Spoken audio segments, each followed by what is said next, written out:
নানুরের বিজয়া সম্মেলনী থেকে ২৬-এর নির্বাচনের টার্গেট বেঁধে দিলেন কাজল শেখ। নানুরের তৃণমূলের বিজয়া সম্মেলনী সভা থেকে কাজল শেখের বিস্ফোরক মন্তব্য ঘিরে চাঞ্চল্য রাজনৈতিক মহলে। বৃহস্পতিবার বিকেলে নানুর পঞ্চায়েত সমিতির মাঠে আয়োজিত হয়েছিল তৃণমূল কংগ্রেসের তরফে বিজয়া সম্মেলনী সভা। এই সভা ঘিরে ছিল অসংখ্য তৃণমূল কর্মী সমর্থকদের সমাগম চোখে পড়ার মতো। সভায় উপস্থিত ছিলেন বীরভূম জেলা পরিষদের সভাধিপতি কাজল শেখ, বিধায়ক বিধানচন্দ্র মাঝি, নানুর ব্লক তৃণমূল কংগ্রেসের সভাপতি সুব্রত ভট্টাচার্য, সাংসদ অসিত মাল সহ অন্যান্যরা। যদিও ওই মঞ্চে অনুব্রত মণ্ডল সহ জেলা কোর কমিটির অন্যান্য নেতৃত্বদের দেখা যায়নি, যা নিয়ে বিতর্কের সৃষ্টি হয়েছে রাজনৈতিক মহলে। তবে এদিন সভামঞ্চ থেকে কাজল শেখ বলেন, প্রত্যেকেই বিভিন্ন কাজে ব্যস্ত, তাই সবার সব জায়গায় থাকা সম্ভব নয়। তবে কে মঞ্চে থাকলো না থাকলো সেটা বিষয় নয়, আমরা সবাই তৃণমূল কংগ্রেসের কর্মী। পাশাপাশি ওই সম্মেলন থেকে আগামী ২৬-এর বিধানসভা নির্বাচনে নানুরে ১০,১৮,০০০ ভোটের টার্গেট বেঁধে দিলেন কাজল শেখ।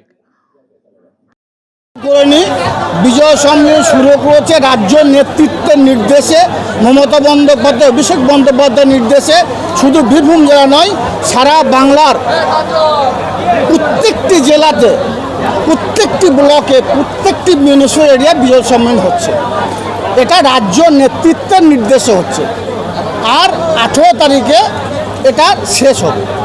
এবার বলুন আপনার প্রশ্ন কি আছে? দেখুন, বীরভূম জেলার যারা কোর কমিটির সদস্য আছে তারা যে যেখানে অ্যাভেলেবেল আছে সেই বিজয় সমিতিতে যাচ্ছে। আমাকে মাননীয় মুখ্যমন্ত্রী মাননীয় মমতা বন্দ্যোপাধ্যায় এবং যুবরাজ অভিষেক বন্দ্যোপাধ্যায় বীরভূম জেলার প্রশাসনিক দায়িত্ব দিয়েছেন। স্বভাবতই প্রশাসনিক কাজে ব্যস্ততার জন্য প্রত্যেকটি বিজয় সমিতি উপস্থিত থাকতে হবে এটা কোনো কথা নয়, বা থাকতে পারিনি।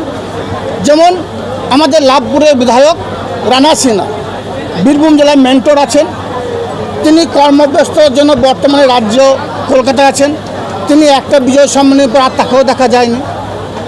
আমাদের বাকি যারা কোর কমিটির সদস্য আছে, যেমন নবনিযুক্ত সদস্য আমাদের রবি মুর্মু, তাকেও একটা কোর কমিটি বিজয় সমিতি দেখেছি আমি, বাকিরা আসতে পারেনি। সর্বতই প্রত্যেকটি সদস্য যে সব বিজয় সময় উপস্থিত থাকবে এটা কথা নয়, যে যেগুলো পাচ্ছে সেগুলো উপস্থিত থাকছে। আপনি মঞ্চে বললেন দাদা যে কে মঞ্চে থাকবে ম্যাটার করে না। অবশ্যই আবারও বলছি, কে মঞ্চে থাকলো কে থাকলো না এটা ম্যাটার নয়। এটা তৃণমূল দলের কর্মী যারা আছে, আমরা নিজেদেরকে তৃণমূল দলের কর্মী হিসাবে মনে করি। এখানে আমাদের সাংসদ উনিও কর্মী, বিধায়কও কর্মী, আমি সভাধিপতি হিসাবে আমিও কর্মী, যুব সভাপতি আছে সেও কর্মী, বাকি এখানে যারা আছেন তিস্তর গণতান্ত্রিক উত্তীর্ণ জনপ্রতিনিধি প্লাস আমরা যারা মমতা বন্দ্যোপাধ্যায়ের সৈনিক, আমরা সকলে কর্মী। সর্বতই তৃণমূল কংগ্রেসের ঝান্ডা যেখানে থাকবে সেখানেই জনজোয়ার হবে, সেটা নানু বিধানসভা মানুষ আজকে প্রমাণ করে দিয়েছে। আমরা নিশ্চয়ই ক্যামেরাবন্দি করেছেন। আমি কাউকে ইন্ডিকেট করতে চাই না, কাউকে বলতে চাই না, আমি নিজেকেই বলতে চাইছি যে মমতা বন্দ্যোপাধ্যায়ের ঝান্ডা যেখানে সারা বাংলার মানুষ সেখানে, অভিষেক বন্দ্যোপাধ্যায়ের ছবি যেখানে সারা বাংলার মানুষ সেখানে। তার জন্য কোনো নেতা নেত্রীর প্রয়োজন নেই। লিড নয়, ১,১৮,০০০ ভোটে নানুর বিধানসভা থেকে আগামী দিনে যিনি বিধায়ক হবেন তাকে জেতাবো। আপনাদেরকে বলছি, গণনা কেন্দ্রে আসবেন, মিলিয়ে নেবেন। ১,১৮,০০০-এর বেশি ভোটের ব্যবধানে বিরোধীকে পিছিয়ে রাখবো। মানুষ লাইন ধরে ভোট দেবে, নিজের ভোট নিজে দেবে, এবং আমার নানুর বিধানসভার ২০২৬ নির্বাচনের বিধায়ক বীরভূম জেলার যে ১১টা সিট আছে সর্বাধিক ভোটে বিরোধী পিছিয়ে রাখবে, এবং সেটা ১,১৮,০০০-এর বেশি ভোটের ব্যবধানে জিতবে। দেখুন, যদি আনঅফিসিয়ালি আমাকে জিজ্ঞাসা করেন কোন অঞ্চলে কত ভোটের ব্যবধানে জিতবো, সেটা আমরা বলে দিতে পারবো। কারণ আমরা ৩৬৫ মানুষের পাশে থাকি, মানুষের হয়ে কাজ করি। তো মানুষ কোন দিকে যাচ্ছে, কোন পথে যাচ্ছে সেটা আমরা জানি, কারণ আমরা তৃণমূল অর্থাৎ গ্রাসরুট থেকে রাজনীতিটা করি, মানুষের সঙ্গে মিশি, মানুষের ধাপ আমরা বুঝি। সেই হিসাবেই কথাটা বলেছি। আগেও বলেছিলাম ১ লক্ষ ভোটের ব্যবধানে জিতবো।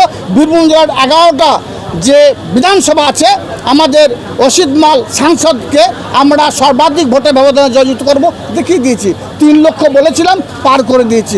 শতাব্দী রায়কে ২ লক্ষ বলেছিলাম, পার করে দিয়েছি। স্বভাবতই আগামী দিনেও যে 1,18,000 ভোটের ব্যবধানে আমাদের 26শে নির্বাচনে যিনি বিধায়ক হবেন জয়যুক্ত হবে, মিলিয়ে নেবেন কথাটা।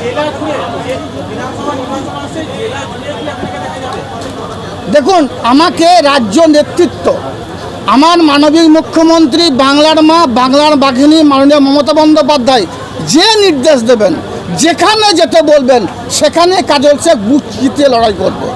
যেখানে অভিষেক বন্দ্যোপাধ্যায় যেতে বলবেন সেখানে কাজল শেখ বুক চিতিয়ে লড়াই করবে।